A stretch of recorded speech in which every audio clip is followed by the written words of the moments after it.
I often try to do new things on the channel as much as possible, as well as talking about some older things and some movies that might have some decades on them, or at least some years on them. But I also still try to keep it as new and relevant as possible. I like to try to go back and forth as much as I can. But for this entry, I'm going to talk about something that's very new. At least, I think it's a week old by now, maybe give or take a day or so.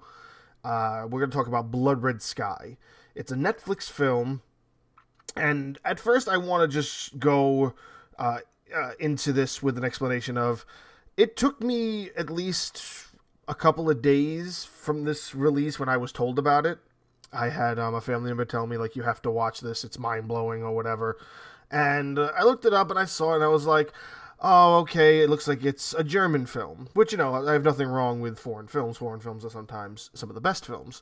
And for what I know about what Netflix does is it has this great integration of English dubbed audio over films that they produce themselves. Not even just films that are from other countries that aren't English dubs or don't get the ports. If they're a Netflix official film, you can get that English or in its native language with whatever subtitles you want. So Netflix has done a very good job with that, and I think that's probably one of the best business moves they made when it comes to the idea of building up their portfolio. Because when you think about all of these streaming services that are coming out, a lot of them are pulling content that was connected with Netflix so they can host it on their own on their own networks. Like, why is it that you would put the same stuff on two different networks if you don't want the competition to be there? So when you see a lot of films on there, you have to look to see whether or not it's either an American film or a foreign film. And most of the time, if it's a Netflix official, almost 100% of the time, if it's a Netflix official film, it'll have an English dub for it. But if it's not, I believe most of the time it will. I haven't really seen many films that aren't Netflix official films from overseas, and whether or not they have English dubs or not, but this just so happens to be one. But in general, the film is both in German and in English. There's only one big named actor that I know of who's in it, and I'm not going to know this guy's name either. He was in a bunch of things. He plays Captain Cold in The Flash. He's one of the main brothers on that show that was on Fox, Prison Break. Can't believe I forgot this guy's name, but either way, what the film is essentially about is the hijacking of this plane by these, like, British terrorists who eventually make it seem like it's not them. They want to blame it on the Arabic or the Afghani terrorists. So they have a bunch of people on there who just happen to speak Arabic, and they say this in English, and then say the words that we have on this paper in, Arabic.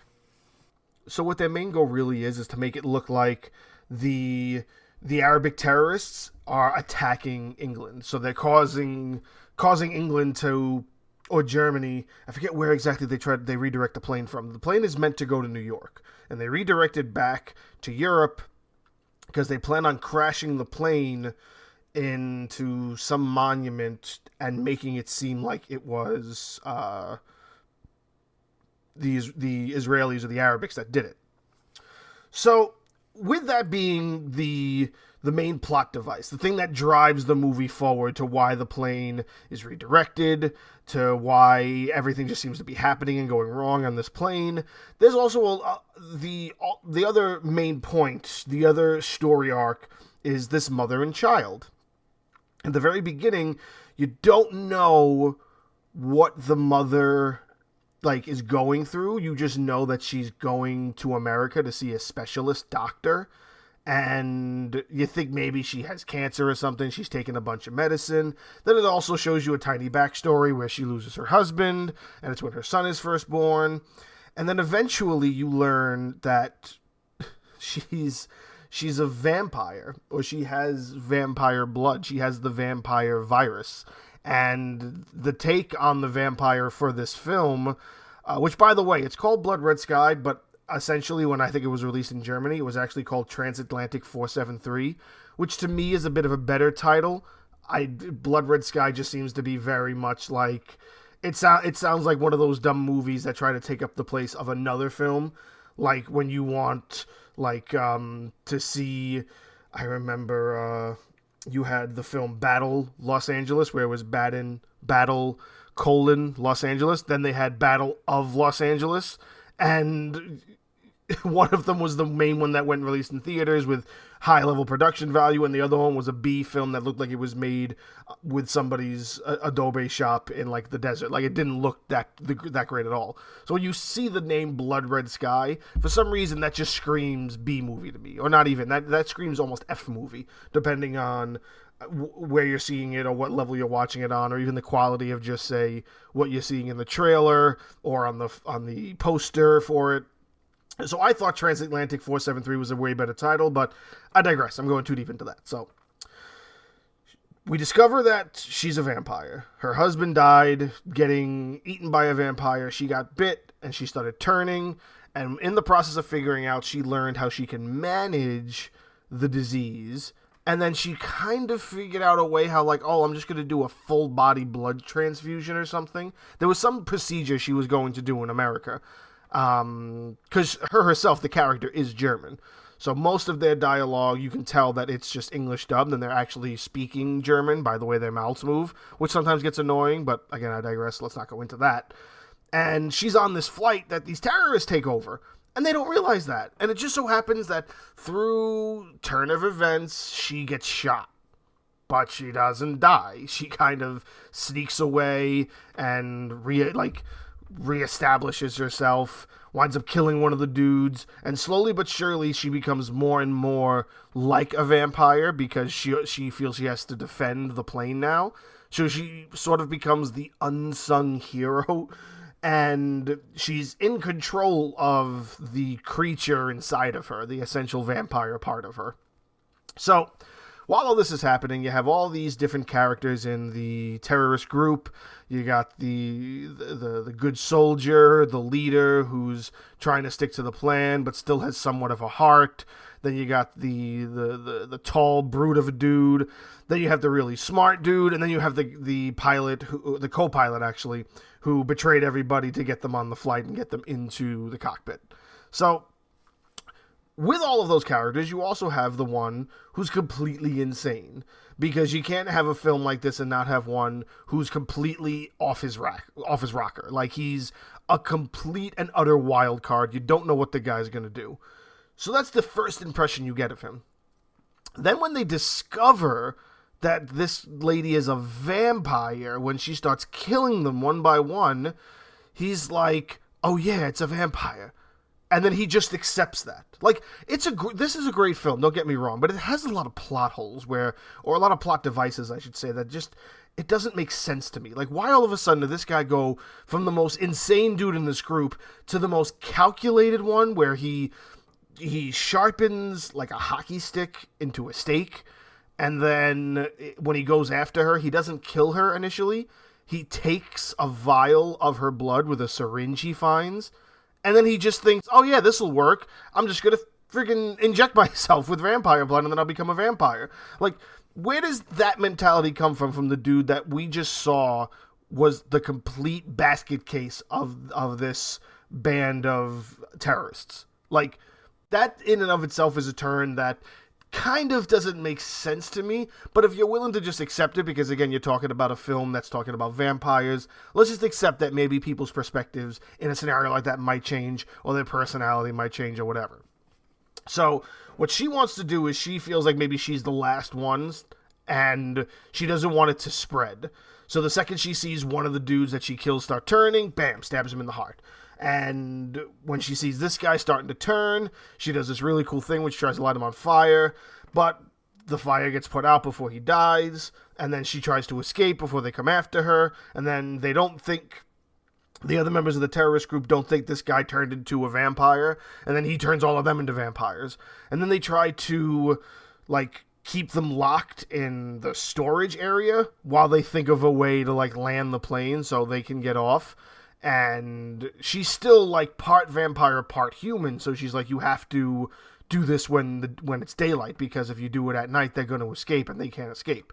She's really smart when it comes to the idea of trying to maintain the outbreak that she essentially committed. And, you know, you don't feel sorry that she did it, because she did it to save all these people. Well, story progressed a little bit. Lo and behold, the vampire terrorists now that are locked in the cargo bay get out, and they start killing everybody. And there's 3 people in the main, pilot area. I forget what it's called off the top of my head, but there's 3 people in there. There's the terrorist co-pilot who's trying to fly the plane. Now, he's turned to go back to being a good guy because he realizes that this is way out of his lane.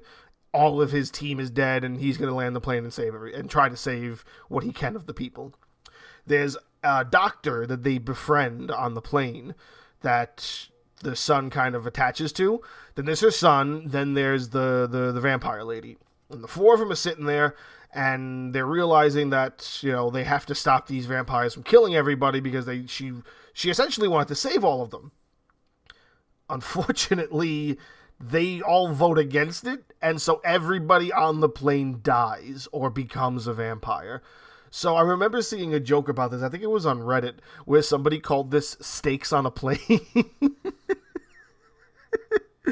And it's just, I was not expecting that, and that is the essential twist, is that essentially nobody survives. These vampire terrorists go on such a killing spree, and they're eating people to the point where they're killing them flat out, or they're turning them, and then those people are essentially turning on anybody else who's alive, and then it just becomes this plane of vampires. So the only thing they can do is they have to try to land, get out of the plane, and then blow the plane up, because the terrorist rigged the plane to blow up when it hit their target. So there's bombs on the plane. There's either a switch that they can push on their own, or there's a remote detonator. They don't have the remote detonator. They only have the one that you have to be there to push. And of course, the person who's there to push it is going to die with everybody else. And the mother's like, you know, I feel like I'm too far gone. I'm going to stay here and push the button when we land. Just make sure you get as far away as possible or whatever. And the son's like, no, Mama, no, I will not let you do that. And then what does he do? He goes running off into vampire cavern that this is, the suck blood air 101, whatever this plane has turned into. And all he's got is a UV flashlight they just so happen to have. And he goes back in there and he goes to where he tells him the detonator is, and it's on the dead body of one of the terrorists. So he goes down there and he tries to find it. Miraculously, he finds it, but also, plot device, he's down in the depths with all these vampires, he loses the flashlight, and he gets stuck, under a car when they're all trying to, they all want to eat him because he's the only thing that's walking around that's alive. They've killed everything else and eaten everything else, so they're still hungry, they want to eat the boy. And the lady's just like, I have to go down there and get my son. And they're like, no, you can't go down there, it's suicide or whatever. And so she looks at the pilot and she goes, how easy is it to land this thing? And he explains, it's super easy. You push this button, you turn this rotor, you have any issues, you talk to the main station in the center of the airport, and they'll help guide you through it as well. But it's super simple. She looks at the other dude, the doctor, and she's like, can you handle that? And he's like, I think so.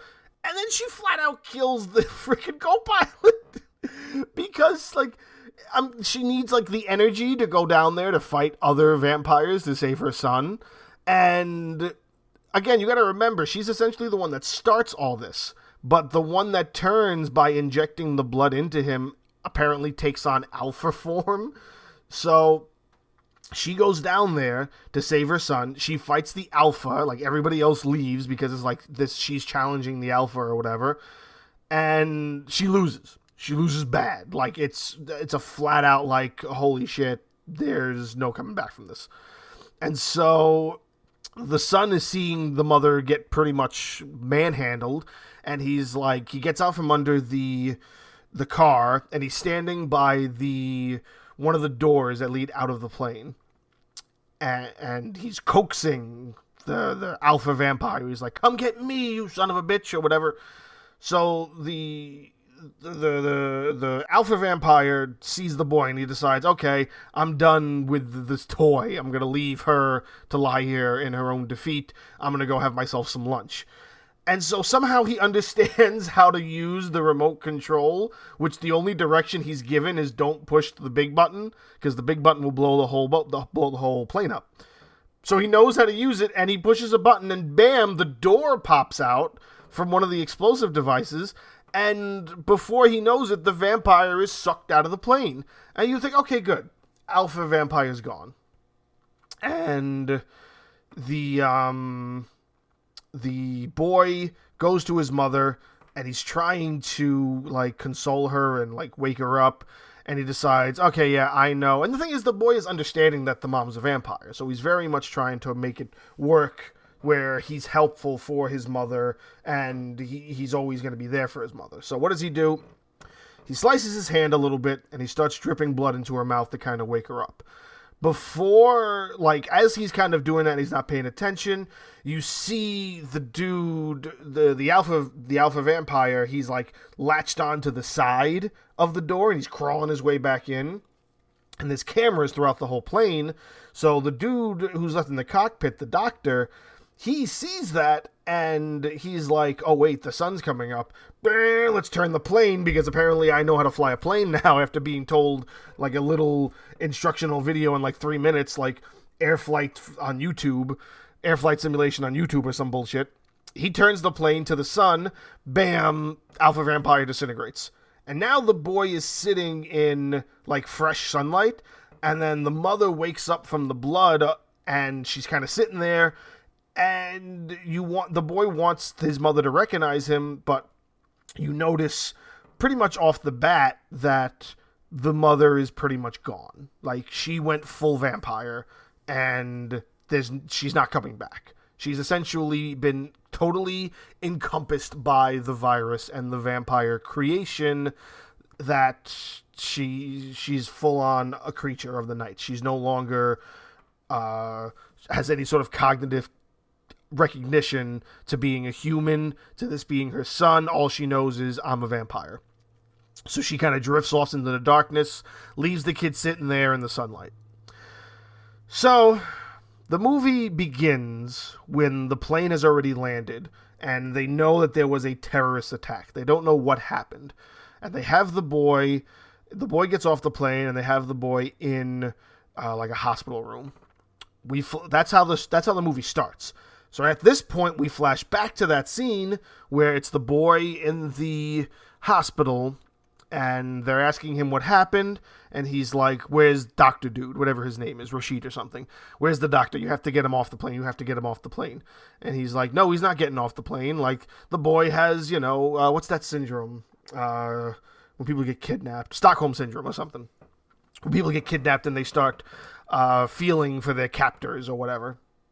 They're like, no, sedate the boy. We gotta get him out of here. We gotta get the plane situated. So they try to take the boy away in an ambulance. The boy escapes. They drag Farid, or whatever his name is, off the plane, and they're thinking he's the terrorist. He's the main leader, and he's like, where's everybody else? And so this whole, like, 100 SWAT team members flood the plane. Now remember, nobody's alive on the plane. And nobody knows anything about vampires or whatever when going into this.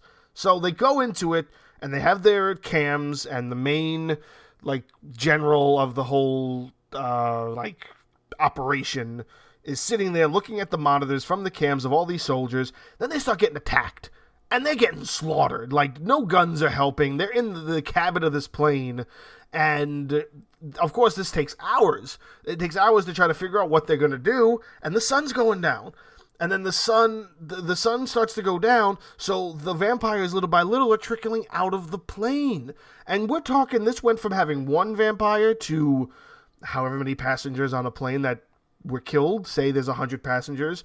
They killed and ate 50 of them. There's 50 vampires. And they're still killing and eating all these other soldiers now. And so they the SWAT team and the operation people and the general, they have no fucking idea what's going on. They're at a complete loss for words. And the only people that know is the boy and Raymond, or whatever this guy's name. I can't remember this guy's name. I think it's Fareed, now that I say it again in my head. But let's say it is Fareed. Fareed knows what's happening. He's like, you gotta get the boy. Where's the boy, or whatever? And then cuts to the boy in an ambulance getting driven out of the facility. He wakes up and he's like, you have to let me go. I have to get over there. I have to get Fareed or whatever. And they're like, nah, kid, we're going to shoot you up with some more sedatives. And he's like, no, fuck that. And then he pushes the needle into the guy's leg. But it's like so slow. It's like any normal human with a good enough amount of strength or awareness of the fact that this is like a 6-year-old trying to push my hand away from where my hand is going, like immediately your hand would stiffen up. But no, this guy's hand's like, oh yeah, little boy, needle in my hand. Oh no, needle in my leg. Like, it's so bad, but it happens so quick. And maybe you could make the argument that it wasn't as bad, but it just looks bad. And then, of course, that guy now gets sedated. He hops out of the back of the ambulance because all of a sudden this kid is Tom Cruise in Mission Impossible. And he goes running back to the plane. He sees that the vampires are pouring out of the plane, and he gets close enough that he pulls the remote out, and he remembers being told, oh yeah, big button blows the whole plane up.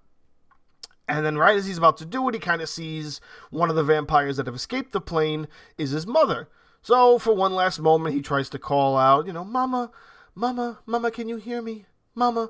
And of course, the mother's completely gone. The mother's flat out Nosferatu. And so he's like, okay, fuck it. And then he just blows the whole plane up, blows all the vampires up. The explosion is so big, it creates like this mushroom cloud, and all the vampires are dead and get disintegrated, and anybody who is probably alive is dead by now, including every vampire. So that's how the film ends. All the vampires are dead. This ain't gonna get a sequel. And I'm happy about that because I don't think it really needs a sequel. I think this is a great story in and of itself. There are a couple of things I make fun of throughout my analysis of it and my explanation. But all in all, what I like about it is it reminds me a lot of 30 Days of Night. It's just this idea of taking vampires and putting them into a scenario that you hadn't seen them in before. I never thought of the idea of, oh yeah, vampires on a plane. Like, that seems pretty awesome. That's almost like, I remember there's a joke I see somebody posted. I think it was on like Twitter or Tumblr or something. It was like an image, like a GIF almost, not a GIF, like a meme almost that was floating around Facebook that I see pop up sometimes. And it's guy gets a knock at his door, opens the door. He's like, hello, have you heard about our Lord and Savior Count Dracula? And he's like, Count Dracula? Wait, are you a vampire? And he's like, yes, sir, I am. Would you like to hear more? And he's like, I thought you guys were like blood-sucking demons who killed people. And he's like, there have been many lies told about us in mainstream media. May we come in? So Vampire Jehovah's Witness is hilarious, but it's unique. It's an idea that you don't like hear about. Like, everybody's always thought of vampires in one case or another. They live in a cave or in a house in the basement or in the hull of like some ship on like a dock. Like they live in very barren things and they're not really traveling. You know what I mean? And the idea of vampires on a plane in the setting that this film sets up, it's done very authentically. Like it seems like this is the turn of events that kind of would happen. And again, I did bash on a couple of movie plot devices that happened because that's essentially what I'm doing. This is what I do for this channel. I have to critique the film in and of itself as an entire thing, not just for the things I like, but also the things that just don't make sense. And things like Nutso dude wiping the blood of the first guy he kills all over his face and running around to people being like, I rule this plane, and then going from that to, I must take the vampire's blood with a syringe. Where must I find a syringe? It's like, it's character turns and it's plot devices, and there's things that you have to point out that just they leave too many moments to criticize than it does to not criticize. Like, essentially, the progression of the mother is probably one of the most I don't want to say upsetting, but it's like it's really sad when you see her go from, loving mother to little by little more and more vampire, to the point where she's completely gone and the son is just like, I lost my mother. My mother has been encompassed by the darkness that is this disease she has. And she was so close to hopefully not having that be a thing, like, ever. Like, whatever, she was going to New York for this procedure, she just so happened to get on the wrong plane, and she was shit out of luck. But in her last moments of life, or last moments of being, a member of the human race, she decided that everybody on that plane meant more than just herself. It was about saving everybody. And especially when it came to the idea that these terrorists just flat out shot her. You know what I'm saying? So everybody thinks like, oh no, they shot this poor lady. And then she comes back in like 15 minutes and she starts biting necks and stuff. Like, it's a very like well thought out progression of the story. It's just there are things throughout it that you just stop and go, that's dumb. Like, I get that they're meant to be things for the movie to progress. These things have to happen. And yeah, you could say, oh, what if it didn't happen like that? But then you wouldn't get to the end of the movie that you thought you would get to. Like, there's a small scene where the British terrorists are about to like fly out of the plane and leave the plane to go do what they want to do. And then lo and behold, something has them turn around and stop their escape from the plane before the plane crashes into whatever monument it was going to crash into. So little things like that, they kind of have to happen, even though they're sort of dumb and sort of just really bad uses of plot devices, in my opinion at least. Again, little things like the kid being able to totally push, again, he's like 6 years old, being able to push a grown man's arm and the person show little to no resistance. Like, who dead fishes a syringe in their hand? Like, nobody does that. But if the kid doesn't do that, the kid doesn't get out of the ambulance. So I get it. I'm not saying I don't get it. I'm just saying that it was dumb. There are things that could have been done better. And all in all, it all leads to an ending that's kind of bittersweet, because yeah, the good guys win, but it's kind of like an at what cost. This kid loses his mother essentially, and throughout the movie you see these little bits of backstory where they show you, oh, the family was so good together. Like she was managing the disease without not only just killing anybody, but killing and eating like her son. That's like if a bear had like a salmon with legs as a son, and he was just like, every morning I wake up and I want to eat my kid, and I just don't, and I fight myself to not do that. That's the best analogy I can think of off the top of my head right now. And essentially, when you think about these little details that like they have in the background of the film, it also sets up a good story for you when you're watching it, because you're thinking about those things too. You're thinking about, oh yeah, that's right, like this happened when the kid was born and the kid's sick. So for 5 years, she's been fighting the disease, and she's using like whatever this crazy medication that she discovered or whatever. I don't think the people in New York knew she was a vampire. That would be kind of weird that they're accepting of vampires essentially, and maybe they just thought she had some disease that she needed to get a full body blood transfusion for. I don't know. Again, small little plot holes, little plot devices that are dumb, but all in all, as a collective unit, the film is enjoyable. It is a nice sit through when it comes to wanting a good vampire movie, and that's what this is. This is a very, very good vampire movie, especially when it comes to any other kind of film that's come out in the last couple of years that's vampire related.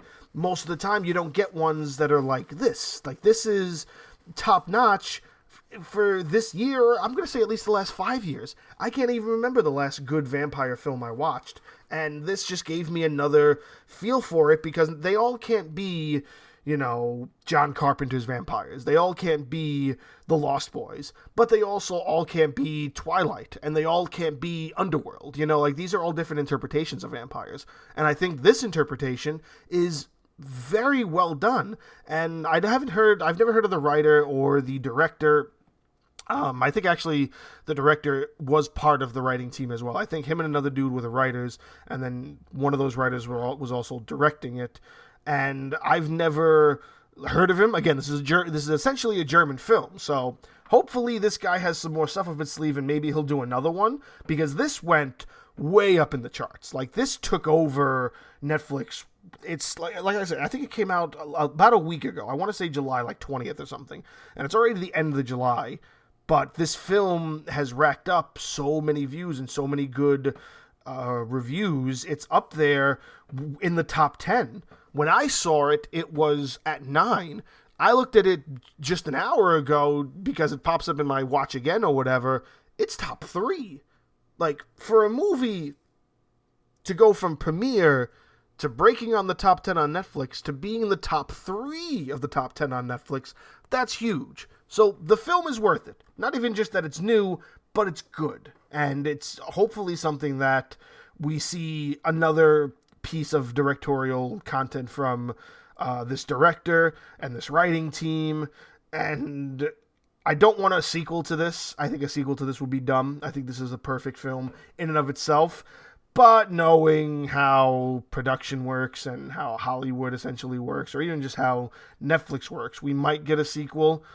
I'm not going to be okay with that, but it's probably going to happen. But if it doesn't, this is still a good enough film by itself. As a standalone film, it's a really, really good watch. Really, really worth sitting through.